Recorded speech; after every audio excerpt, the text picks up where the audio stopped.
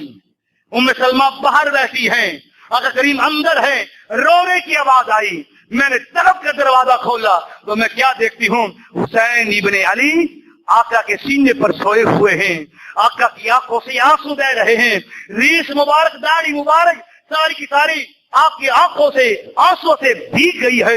میں نے کہا یا رسول اللہ آپ کس چیز نے رلا دیا, آپ کیوں رو رہے ہیں؟ اور میں ام سلمہ میں اپنے شہزادے سے پیار کر رہا تھا کہ جبریل امین اترے اور کہا یا رسول اللہ آپ حسین سے پیار کرتے ہیں؟ میں نے کہا میں ساری کائنات سے زیادہ حسین سے پیار کرتا ہوں. تو کہا گیا یا رسول اللہ آپ کا یہ شہزادہ کربلا میں قتل کر دیا جائے گا. میں نے پوچھا کس جرم کی وجہ سے؟ کہا ہو آپ کا نواسا کوئی جرم ہو, یہ اسلام کی خاطر اسے شہید کر دیا جائے گا. تو کہا یا رسول اللہ اگر آپ کہیں تو ہم آپ کربلا کی وہ مٹی نہ دکھا دیں, کربلا کا وہ منظر نہ دکھا دیں, کربلا کی وہ جگہ نہ دکھا دیں. کربلا کو میرے سامنے لایا گیا اور بتایا گیا یہ وہ جگہ ہے جہاں علی اکبر کے سینے میں برچی لگائی جائے گی, یہ وہ جگہ ہے جہاں حسین ابن علی کے خیموں کو آگ لگے گی, یہ وہ جگہ ہے جہاں اون محمد کو قتل کیا جائے گا, یہ وہ جگہ ہے جہاں 6 ماہ کا بچہ اصغر حسین ابن علی کے ہاتھوں پہ دم توڑ دے گا, یہ وہ جگہ ہے جہاں قاسم کے ٹکڑوں کو حسین اپنی چادر میں اکٹھا کر کے سر پہ باندھ کر لائے گا, یہ وہ جگہ ہے جہاں عباس کے بازو قلم ہوں گے. مجھے یہ سارا منظر دکھایا گیا ہے اور آخر میں یہ جگہ دکھائی گئی, یہ وہ جگہ ہے جہاں حسین ابن علی سر سجدے میں رکھا ہوگا اور شیمر اوپر خنجر چلا رہا ہوگا. ام سلمہ میں نے وہ منظر دیکھا ہے, مجھ سے برداشت نہیں ہو سکا, میں رو پڑا ہوں اور فرمایا ام سلمہ جبریل نے مجھے یہ مٹی دی ہے, یہ مٹی, اور کہا ہے یا رسول اللہ جب یہ مٹی سرخ ہو جائے تو سمجھ لینا کہ حسین ابن علی کربلا میں شہید ہو گئے ہیں. ام سلمہ میری ساری ازواج کربلا سے پہلے وفات پا جائیں گی مگر تو زندہ رہے گی, یہ مٹی سنبھال کے رکھ لینا. ام سلمہ کے بعد جب حسین ابن علی مدینہ چھوڑنے کے لیے نانی کو سلام کرنے کے لیے آئے, نانی نے کہا حسین جدھر تیرا دل چاہے چلے جانا مگر کربلا کی طرف نہ جانا. تو کہا نانی کے جواب میں کچھ نہیں کہا, بس کہا ان للہ ہے وَإِنَّا إِلَيْهِ رَاجِعُونَ. رجب گزر گیا, شعبان گزر گیا, رمضان گزر گیا. ام سلمہ روز اٹھتی ہے, مٹی کو دیکھتی ہے, دل کانپتا ہے. شوال گزرا, ذکات گزرا, ذی الحج گزرا, ادھر محرم کا چاند طلوع ہوا.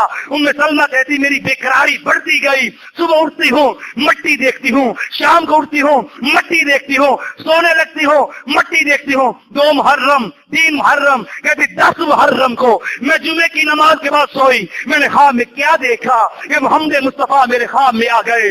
سر سے امامہ کھلا ہوا ہے, سر میں مٹی پڑی ہوئی ہے, آنکھوں سے آنسو بہ رہے ہیں اور سرکار کا دامن جو ہے وہ گرد و غبار سے آلودہ ہے. میں نے کہا یا رسول اللہ یہ کیسا منظر ہے, یہ کیا واقعہ ہے, یہ کیسے ہو گیا؟ میں ام سلمہ تو مدینہ میں سو رہی ہے, کربلا میں میرا حسین شہید ہو گیا ہے.